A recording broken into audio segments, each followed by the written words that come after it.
High friends welcome to RS allrounder इनकी நம்மளோட YouTube சேனல்ல முருங்கைக்கீரை முட்டை ஆட் பண்ணி ஒரு சிம்பிளான லஞ்ச் பாக்ஸ் ரெசிபி தாங்க பண்ணிருக்கோம். இது டேஸ்ட் ரொம்ப சூப்பரா இருக்கும். ரொம்பவே குயிக்கா செஞ்சு முடிச்சிடலாம். கீரை சாப்பிட மாட்டேன்னு சொல்ற குழந்தைங்களுக்கு கூட நீங்க இந்த மாதிரி செஞ்சு கொடுங்க. நல்லா விரும்பி சாப்பிடுவாங்க. டேஸ்ட் அந்த அளவுக்கு ரொம்ப சூப்பரா இருக்குங்க. ரொம்பவே குயிக்கா செய்யக்கூடிய ரொம்பவே சிம்பிளான லஞ்ச் பாக்ஸ் ரெசிபி. இப்போ வாங்க இந்த ரெசிபி எப்படி செய்யலாம்னு சொல்லிட்டு வீடியோக்குள்ள போய் பார்க்கலாம். இந்த ரெசிபி பண்றதுக்கு நான் இன்னைக்கு ஒரு கப் அளவுக்கு முருங்கைக்கீரையை க்ளீன் பண்ணிட்டு வாஷ் பண்ணி எடுத்து வச்சிருக்கேங்க. இந்த ரெசிபி பண்றதுக்கு கொஞ்சம் இளங்கீரையை எடுத்துக்கோங்க. அப்பதான் சீக்கிரமா குக் ஆகும். டேஸ்ட்டும் ரொம்பவே நல்லா இருக்கும். இப்போ வாங்க எப்படி செய்யலாம்னு சொல்லி பார்க்கலாம். ஒரு பேன்ல 2 டீஸ்பூன் ஆயில் ஆட் பண்ணிருக்கேன். எண்ணெய் நல்லா சூடாகட்டும்.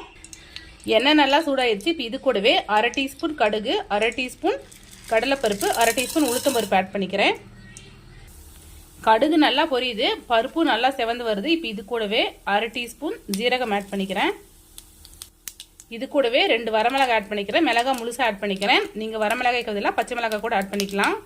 இப்போ இது கூடவே 2 மீடியம் சைஸ் வெங்காயத்தை நீள்வாக்கில் கட் பண்ணிருக்கு, அதையும் ஆட் பண்ணிக்கிறேன். மிளகாய் உங்களோட காரத்துக்கு ஏற்ப ஆட் பண்ணிக்கோங்க. இப்போ வெங்காயம் நல்லா வதங்கட்டும். வெங்காயம் வதங்கிறதுக்காக கொஞ்சமாக உப்பு ஆட் பண்ணிக்கலாம். வெங்காயத்தை நல்லா பொன்னிறமாக வதக்கி எடுத்துக்கலாம். வெங்காயம் நல்லா வதங்கிடுச்சு. இப்போ இது கூடவே 1/2 டீஸ்பூன் இஞ்சி பூண்டு பேஸ்ட் ஆட் பண்ணிக்கிறேன். இஞ்சி பூண்டு பேஸ்ட்டோட ராஸ்மல் போகிற வரைக்கும் ஒரு 1 நிமிஷம் நல்லா வதக்கிக்கலாம். இப்போ இது கூடவே கொஞ்சமாக பெருங்காயத்தூள் ஆட் பண்ணிக்கோங்க. க்ளீன் பண்ணி எடுத்துக்கிட்ட கீரை ஆட் பண்ணிக்கலாம். நல்லா மிக்ஸ் பண்ணி விட்டுடலாம். கீரை வதங்கிறதுக்கு தண்ணி ஆட் பண்ண தேவையில்லைங்க. இந்த ஆயிலே நம்ம நல்லா கீரையை குக் பண்ணி எடுத்துக்கலாம். நல்லா இளங்கீரைங்கிறதுனால கொஞ்சம் சீக்கிரமாக குக் ஆயிரும். அடுப்பை லோ டு மீடியம் ஃப்ளேமில் வச்சுக்கிட்டு கீரையை நல்லா வதக்கி எடுத்துக்கோங்க. அப்பப்போ கலரி விட்டுக்கோங்க. பாருங்கள், ஆட் பண்ண உடனே நல்லா சுருண்டு வந்துடுச்சு. கீரை கொஞ்சம் நல்லா குக் ஆகட்டும். பாருங்கள், கீரை ஆயிலே நல்லா வெந்து சுருண்டு வந்திருக்கு. நம்ம 1 கப் அளவுக்கு கீரை ஆட் பண்ணோம். வெந்து வரும்போது இந்த அளவுக்கு தான் இருக்குது. 1 கப் சாதத்துக்கு இந்த அளவுக்கு கீரை போதுமானதாக இருக்கும். இப்போ இது கூடவே 2 எக் ஆட் பண்ணிக்கிறேன்.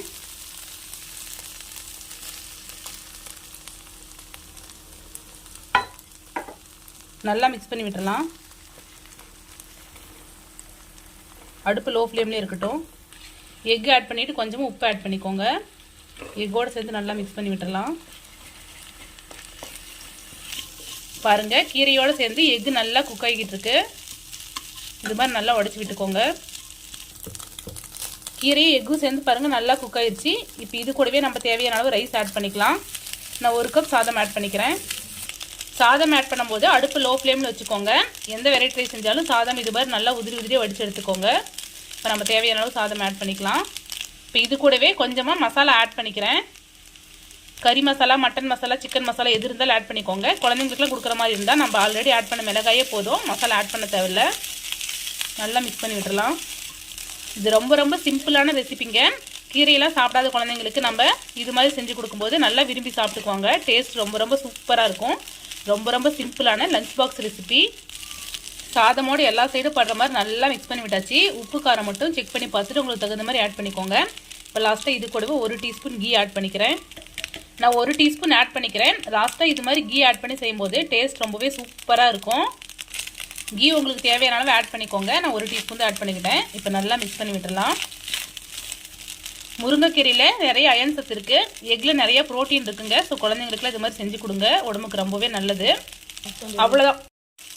அவ்வளோதான் ஃப்ரெண்ட்ஸ், நம்மளோட முருங்கைக்கீரை எக் ஃப்ரை சூப்பராக ரெடி ஆயிடுச்சு. நீங்களும் வீட்டில் இதே மாதிரியே ட்ரை பண்ணி பாருங்கள். ரொம்ப சிம்பிளான ரெசிபி. ட்ரை பண்ணி பார்த்துட்டு எப்படி இருக்குன்னு சொல்லிட்டு மறக்காம கமெண்ட்ல சொல்லுங்க. இது மாதிரி simple recipes and lunch box recipe series நம்மளோட சேனல்ல ரெகுலரா அப்லோட் பண்ணுவோம். இது மாதிரி வீடியோஸ் வேணும்னா நம்மளோட RS ஆல்ரவுண்டர் சேனல் மறக்காம சப்ஸ்கிரைப் பண்ணிக்கோங்க. இந்த வீடியோ உங்களுக்கு பிடிச்சிருந்தா லைக் பண்ணுங்க, கமெண்ட் பண்ணுங்க, மறக்காம உங்களோட ஃப்ரெண்ட்ஸ்க்கு ஷேர் பண்ணிக்கோங்க. தேங்க்யூ ஃப்ரெண்ட்ஸ், தேங்க்ஸ் ஃபார் வாட்சிங்.